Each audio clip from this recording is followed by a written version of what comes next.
Bom, então, meus amigos, nós vamos falar hoje a respeito de terapia nutricional personalizada para o paciente grave. Como essa apresentação ela vai ser colocada em vídeo e disponibilizada amplamente, eu vou me permitir uma rápida apresentação. Meu nome é José Raimundo Azevedo, eu sou médico especialista em terapia nutricional parenteral e enteral e médico especialista em medicina intensiva. Eu sou ex-presidente da Sociedade Brasileira de Nutrição Parenteral e Enteral, coordeno a UTI do Hospital São Domingos e a MTN do Hospital São Domingos. Bom, essa coisa da terapia... Está havendo algum probleminha aqui, deixa eu ver. Tem que voltar aqui para conseguir passar. Muito bem. A coisa da terapia nutricional, da terapia personalizada,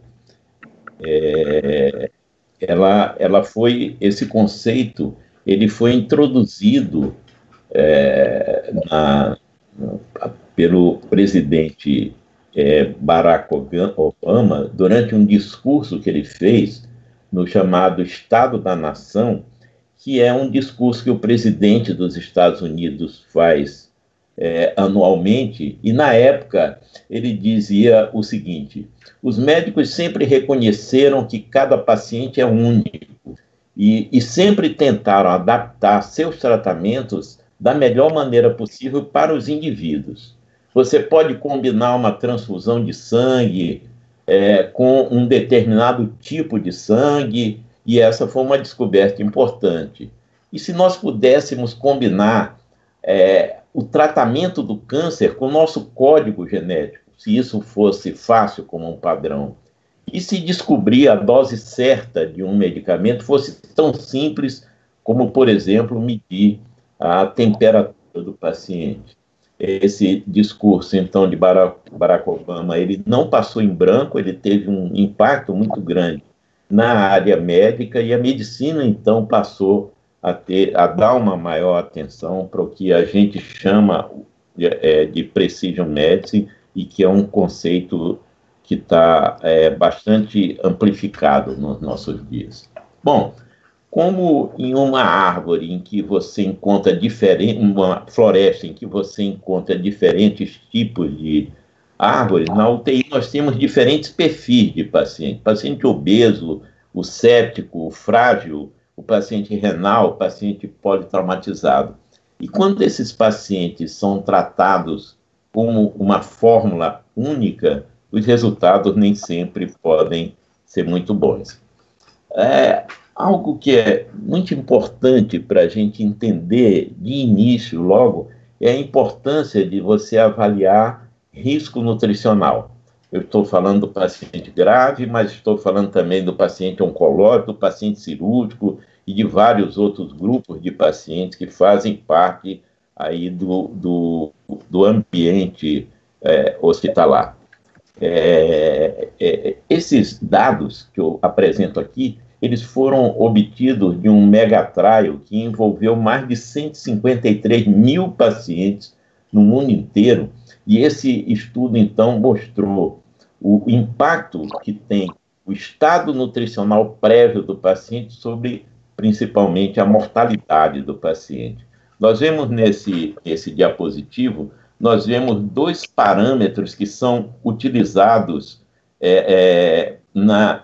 uma das ferramentas que nós utilizamos para avaliar risco nutricional, que se chama NRS 2002. É uma ferramenta que é a mais usada no mundo inteiro para avaliar risco nutricional, e a perda de peso nos 3 meses que precederam a internação e a ingesta alimentar no paciente na semana que precede a internação tem impacto direto na mortalidade desses pacientes em 30 dias.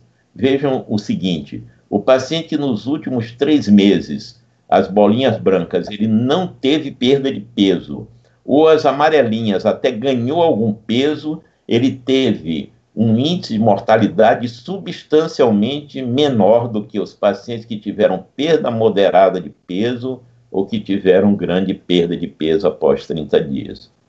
O segundo parâmetro utilizado no NRS 2002, que é a ingesta alimentar na semana que precede a internação, vocês observem que os pacientes com ingesta nutricional normal nessa semana, eles têm um índice de mortalidade extremamente baixo comparado a pacientes que reduziram a ingesta nutricional à metade daquilo que é as suas necessidades ou até a 1/4 do que é a necessidade desse paciente.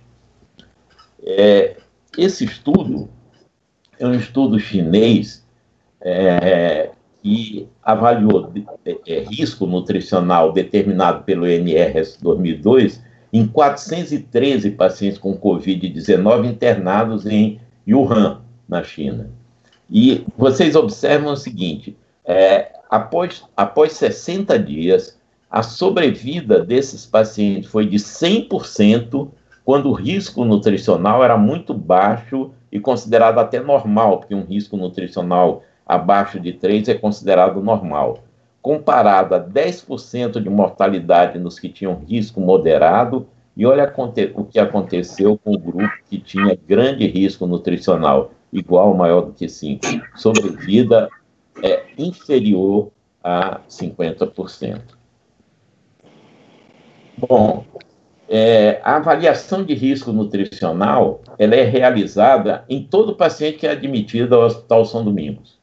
Geralmente, mais de 90% dos pacientes que são internados na linha azul, eles têm a avaliação nutricional na chegada, que é mostrado na linha vermelha. E todos os pacientes em que se identifica risco nutricional na chegada, eles são incorporados a um dos protocolos da MTN e são acompanhados durante toda a internação hospitalar. São vários protocolos em que eles são incluídos. Se eles estão em dieta oral, eles são incluídos num protocolo de aceitação de dieta oral, se eles estão em terapia nutricional e etc. Esse dado, eu diria para vocês que, de uma forma geral, ele é visto de forma superficial pelos profissionais de saúde. Eu acho que não seria se essas pessoas olhassem os 2 diapositivos que eu projetei anteriormente a esse aqui, né? Bom, nós temos alguns pontos de grande relevância para discutir nessa terapia nutricional personalizada. Em primeiro lugar, por que nós damos preferência à administração enteral de nutrientes? A presença de nutrientes na luz intestinal, ela impacta fortemente em indicadores de desfecho. Vocês veem que ela mantém a integridade da mucosa intestinal, diminui a permeabilidade do intestino a bactérias e toxinas, é um estimulante da produção de butirato, que é um ácido graxo de cadeia curta. Ele é o principal combustível metabólico das células do intestino grosso. As células do intestino grosso se nutrem de ácidos graxos de cadeia curta e o butirato talvez seja o principal deles. Atenuam a resposta inflamatória.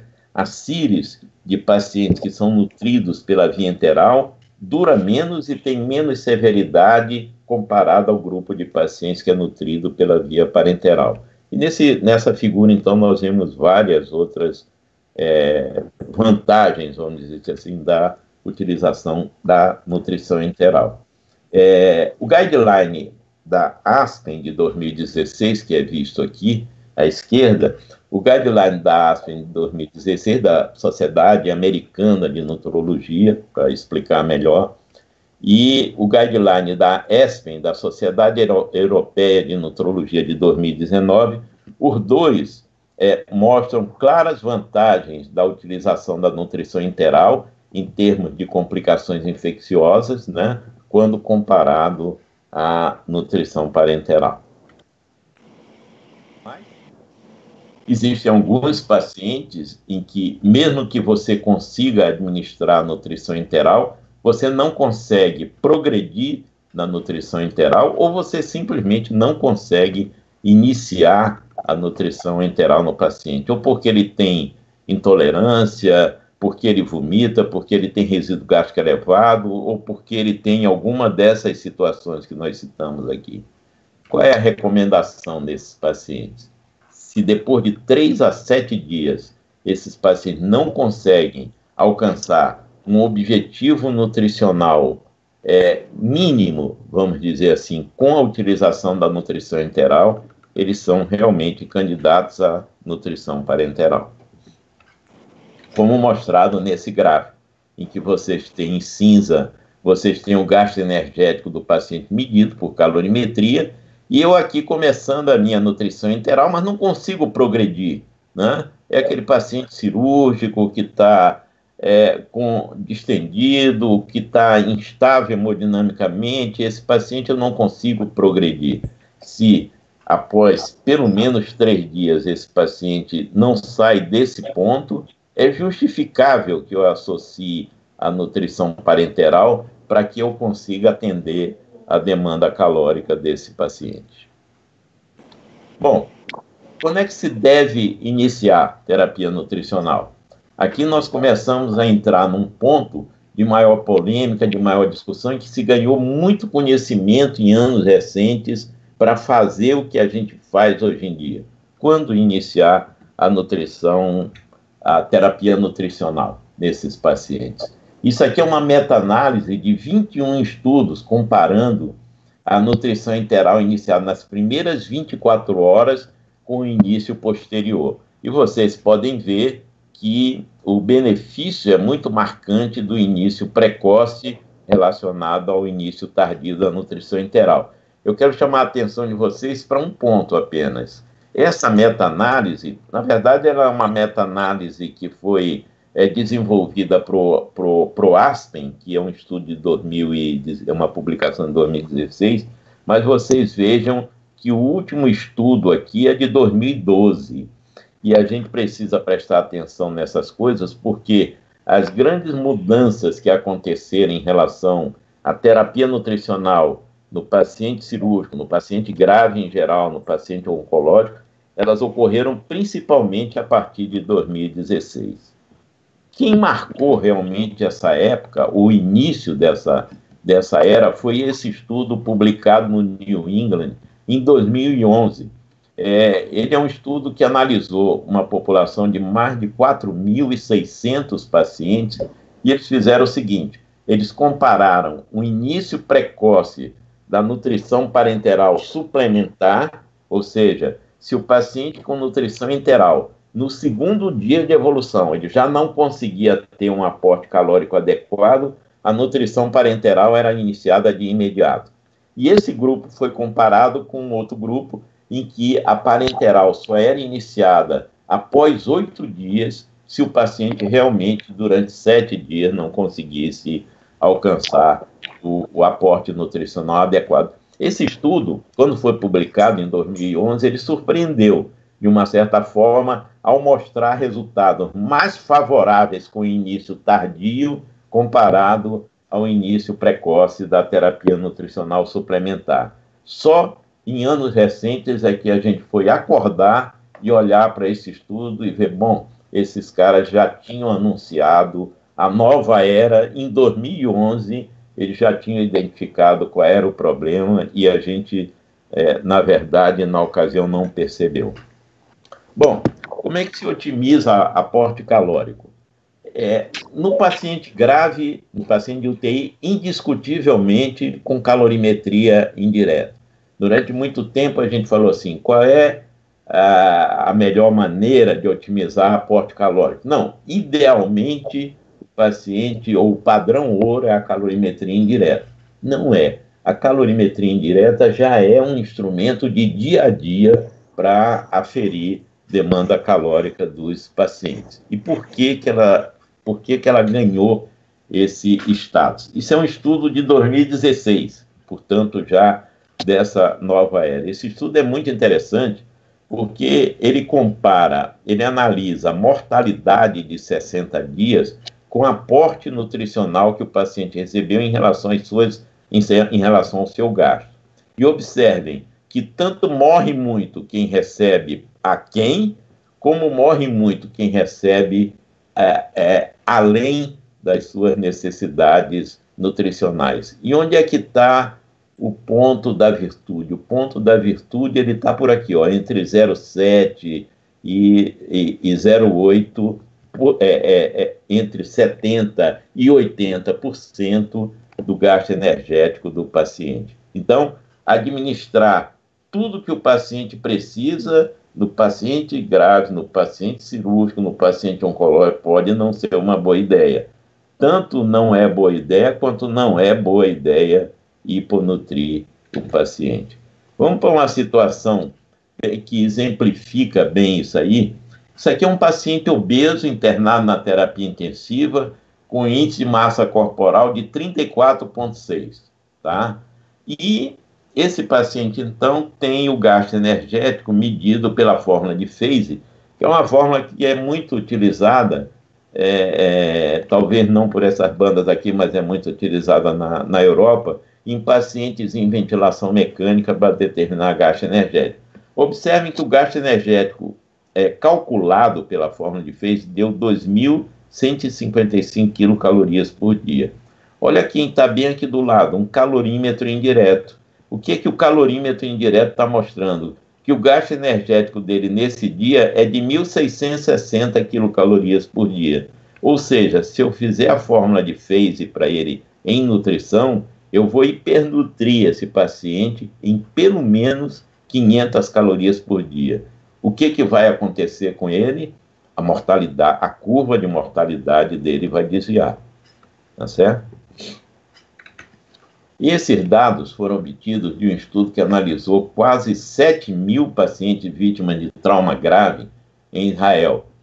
Os pacientes que receberam aporte nutricional normal, considerado normal dentro daquilo que é a faixa de normalidade, eles tiveram um índice de sobrevida expressivamente melhor, agora observa, expressivamente melhor do que os pacientes que receberam hiponutrição, ou seja, receberam menos calorias do que precisavam, do que tinham que receber, mas o pior resultado em sobrevida foi dos hipernutridos, aqueles que receberam a linha verde, acima do que eles realmente necessitavam.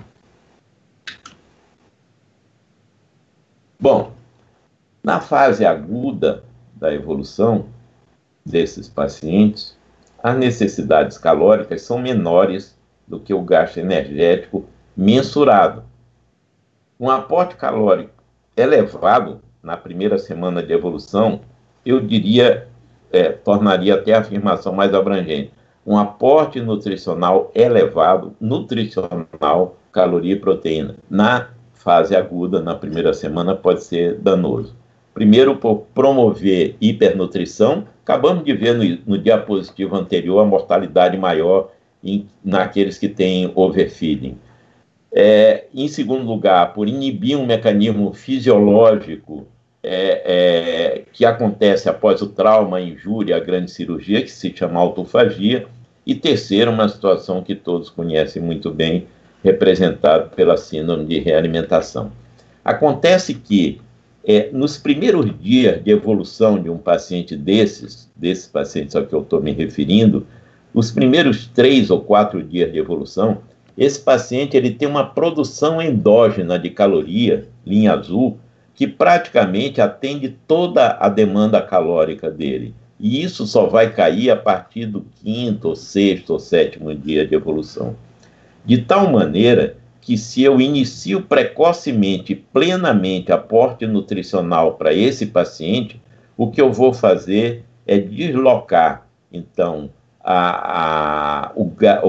o aporte calórico dele para a faixa do overfeeding, e isso é danoso para o paciente. Isso é um conceito importante dentro desse contexto atual do que a gente considera adequado nutrir esse tipo de paciente. Essa curva é bem representativa disso, em que nós entendemos que no 3º ou 4º dia de evolução esse paciente não pode estar recebendo mais do que 50% da sua necessidade nutricional, e isso tem que ser aumentado progressivamente, de maneira que no 7º dia de evolução ele esteja recebendo algo como 70% a 80% do seu gasto energético e da sua demanda nutricional. A necessidade de ir além disso? Não, não há necessidade de ir além disso. O outro mecanismo é o mecanismo da autofagia, que é um mecanismo fisiológico de varredura de restos de organelas celulares em situações de injúria, de trauma, com a perda da vitalidade dessas células, esse material se torna disponível e ele é varrido no sentido de áreas de nova síntese proteica destinada à cicatrização e à imunidade. O que acontece quando você nutre precocemente esse tipo de paciente? Acontece que nas primeiras 18 a 36 horas, e esse período de tempo é variável, o aporte nutricional nesse período inibe esse mecanismo fisiológico importante que é a autofagia. A figurinha que aparece aí no diapositivo, o professor Ozuni, ele ganhou o Prêmio Nobel de Medicina em 2016 pelos estudos dele sobre autofagia. Portanto, autofagia também é um conceito que a gente não tinha até pouco tempo atrás e deve, então, ao professor Ozuni. O terceiro mecanismo que justifica não hipernutrir precocemente ou não nutrir plenamente, precocemente o paciente grave é a síndrome de realimentação. Foi descrita em 1948, ela dizia a respeito a uma síndrome de disfunção pulmonar, cardíaca e morte em sobreviventes de campo de concentração que eram libertados ao final da Segunda Grande Guerra, e durante muito tempo o conceito de síndrome de realimentação ficou restrito a se imaginar que ela estava relacionada à realimentação após longos períodos de inanição. E só recentemente, com o estudo dessas duas pessoas, do Olthoff e do Doig, se passou a admitir que síndrome de realimentação ocorre em situações agudas e particularmente no paciente grave. Embora a síndrome tenha manifestações várias, esteja relacionada a alteração de potássio, ainda e deficiência aguda de tiamina, quem define síndrome de realimentação é um fosfato sérico abaixo de 1 milimol por litro. Um fosfato sérico abaixo de 1 milimol por litro significa que que o paciente está iniciando dano resultante de síndrome de realimentação. Nesse estudo do Olthoff, que analisou 337 pacientes graves submetidos à ventilação mecânica prolongada, a síndrome ocorreu em 36% dos pacientes, doentes agudos internados na UTI, em ventilação mecânica. Mas existem estudos que mostram incidências até mais elevadas. E um ponto para se prestar atenção é que síndrome de realimentação, aquelas alterações que acabam resultando na morte do paciente, inclusive, elas não se instalam rapidamente nos primeiros dias de realimentação. E, geralmente, as manifestações mais exuberantes acontecem a partir da segunda semana. E uma informação importante, síndrome de realimentação parece demais com sepse. Aquelas manifestações de CIRIS da sepse, a síndrome de realimentação dá manifestações muito parecidas com aquilo. Bom, quanto dá de proteína para o paciente? Com certeza, esse é o ponto mais polêmico da terapia nutricional no paciente grave, no paciente cirúrgico e em vários outros tipos de paciente. É o ponto que apresenta o maior número de questões por responder sem dúvida nenhuma. Esse é um estudo de um autor de um inglês chamado Pucciucchelli. Ele analisou pacientes graves internados na terapia intensiva e mostrou que esses pacientes, ao longo de 10 dias, eles perdem até 20% da sua massa magra, da sua massa muscular. Mas Pucciucchelli foi além, e ele realizou biópsia de músculo quadríceps no dia da chegada do paciente no hospital e fez uma nova biópsia no mesmo sítio após 7 dias. Olha a diferença em relação não só à perda, mas à perda principalmente de vitalidade do músculo. O músculo perde completamente a vitalidade. Então, o impacto da doença grave sobre a perda muscular e, portanto, aumento de índice de mortalidade é muito grande, como mostrado nesse estudo de Veges. Veges é um holandês, provavelmente hoje é a pessoa que tem maior autoridade para falar sobre proteína em paciente grave, até porque ele é autor de grande parte dos estudos que mudaram conceitos. Esse é um estudo clássico dele, em que ele procura mostrar a diferença entre aporte proteico adequado e aporte calórico adequado. Então, aqui na curva de cima, você tem a mortalidade dos pacientes à medida que você aumenta o aporte proteico. E o melhor resultado ele obteve quando chegou em 1,5 grama por quilo-dia de proteína. E olha o que acontece quando ele vai aumentando o aporte calórico do paciente. A partir de 100% da necessidade, você entra numa faixa de aumento de mortalidade. Então, esse estudo é muito expressivo nesse sentido. Esse é um estudo da Aline Strup, que é uma pesquisadora da Dinamarca. Esse estudo dela avaliou 113 pacientes. Esses pacientes foram divididos em grupos de aporte proteico, sendo que o aporte calórico de todos eles era determinado por calorimetria indireta. Então, o aporte calórico foi uniformizado em calorimetria indireta. Olha, observe o que acontece com o aporte proteico em relação à sobrevida. A melhor sobrevida, coincidindo até com o resultado de Veges, está na faixa de 1,5 grama por quilo dia, e quem recebe hiponutrição, realmente a sobrevida muito baixa nesse estudo que ela mostrou. Este estudo, apesar de ser um estudo retrospectivo, ele mostra de maneira muito clara e, aparentemente, pela primeira vez, que não só o aporte calórico deve ser reduzido nos primeiros dias de evolução desses pacientes, como o aporte proteico também não pode ser pleno nos primeiros dias. Esses autores estudaram adultos submetidos à ventilação mecânica por pelo menos 7 dias, e o que se analisou foi o aporte proteico nos primeiros 7 dias de evolução e o que aconteceu com esses pacientes em termos de sobrevida após 6 meses. Então, a preocupação com o aporte proteico dos primeiros 7 dias e depois o acompanhamento em relação a desfecho. Então, o que a gente vê aqui na linha de baixo é que os pacientes que receberam aporte proteico elevado, vamos dizer assim, ou o maior aporte proteico do estudo, eles tiveram uma sobrevida menor.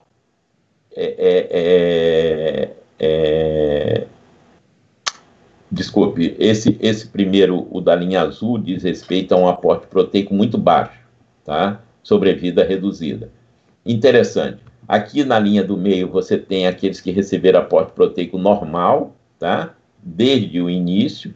E na terceira linha, os pacientes que nos primeiros 7 dias eles começaram recebendo algo como 0,4 gramas por quilo dia de proteína, e isso foi progredindo até chegar no aporte normal ao final de 7 dias. Esses pacientes tiveram a melhor sobrevida. Então, o que esse estudo mostra claramente é que não é importante só limitar o aporte calórico nos primeiros dias de evolução do paciente grave, mas é importante que se reduza, ao mesmo tempo, o aporte proteico desses pacientes nos primeiros dias.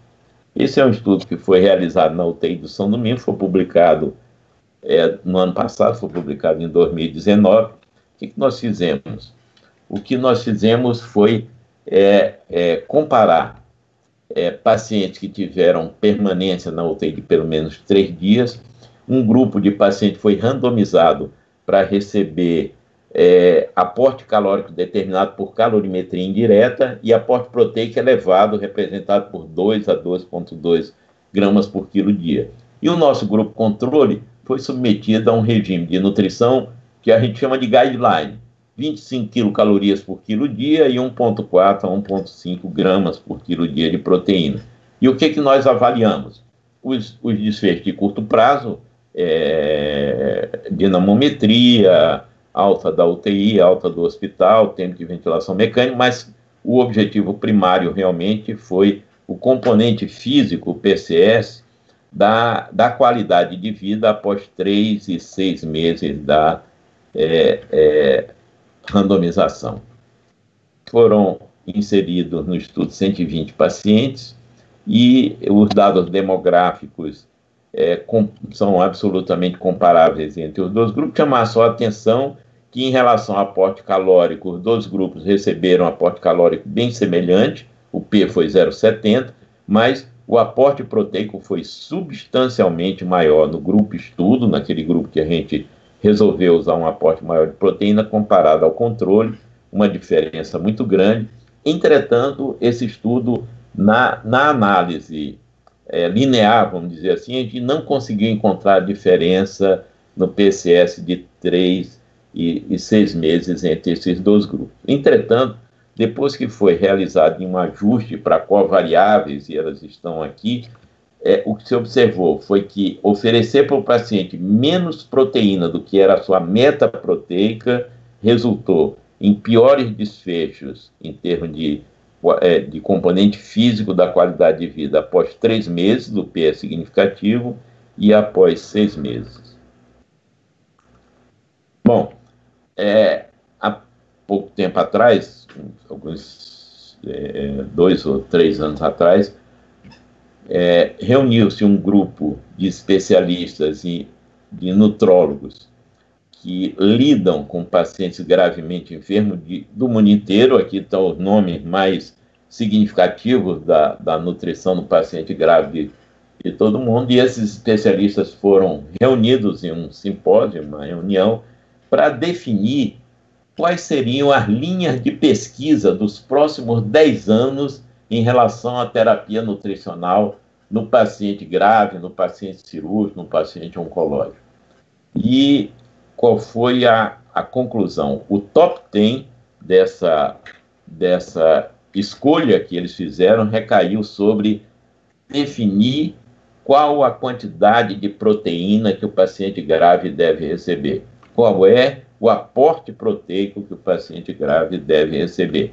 E, de uma forma complementar, a pergunta a ser respondida era: associar aporte proteico elevado com exercício físico melhora desfechos?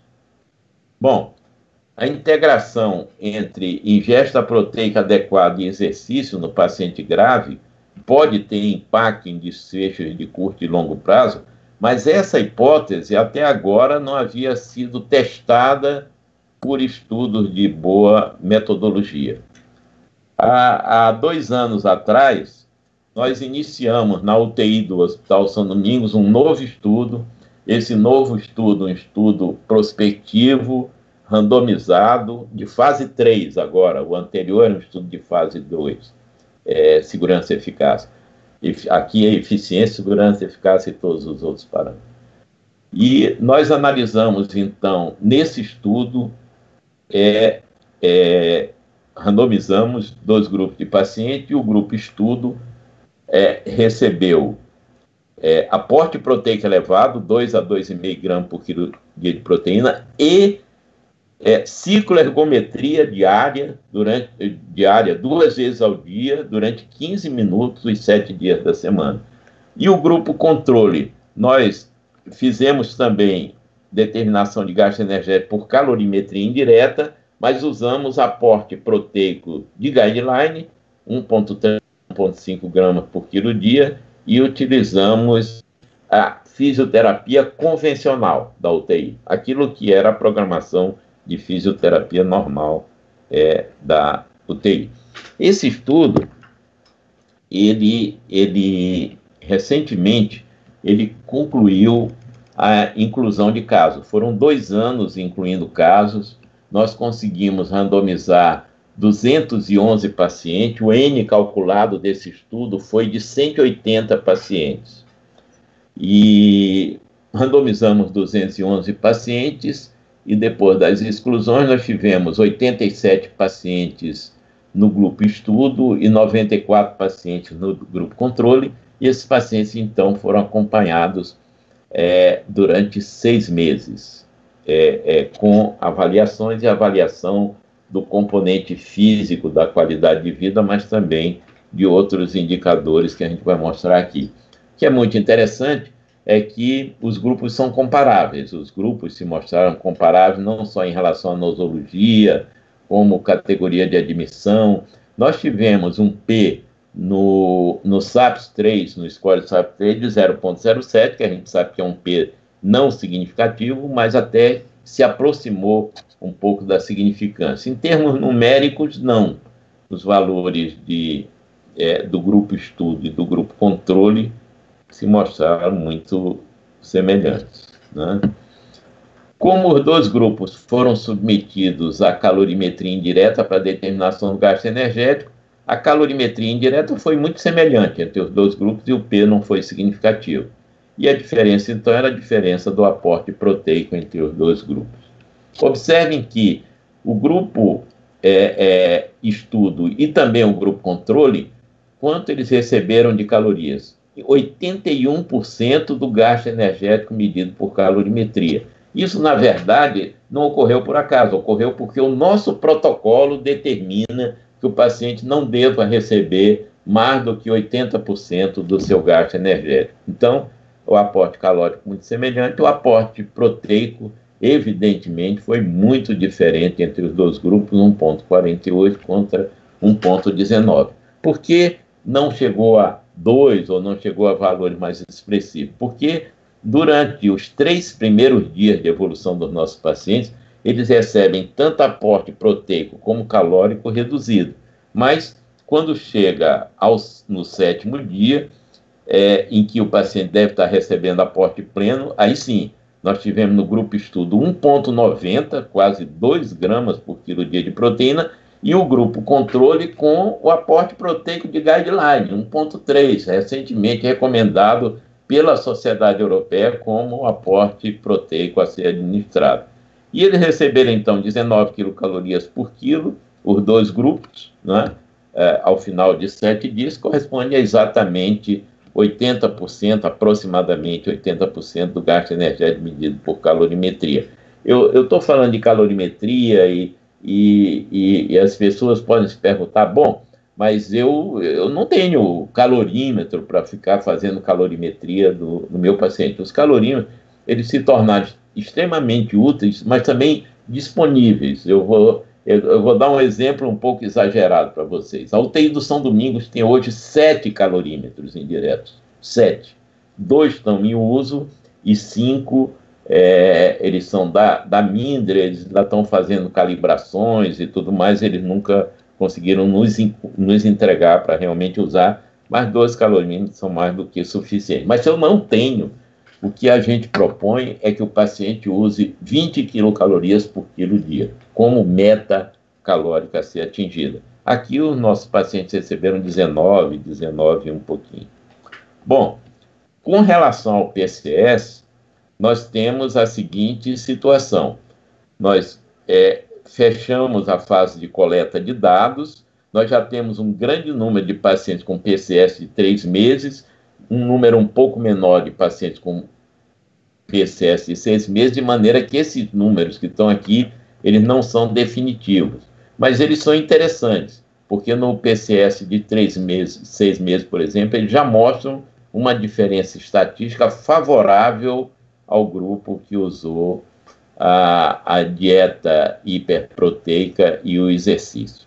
Talvez mais interessante e já definitivo esse valor, porque é medido por dinamometria na ocasião da alta da UTI, nós temos então que o número de pacientes que ao final da internação na UTI apresentava fraqueza muscular determinada por calorimetria e por faixa de valores normais para homens, mulheres e tal, mas, enfim, resumindo, 29% dos nossos pacientes do grupo estudo tinham fraqueza muscular na saída da UTI, contra quase 50% no grupo controle, e esse P foi significativo.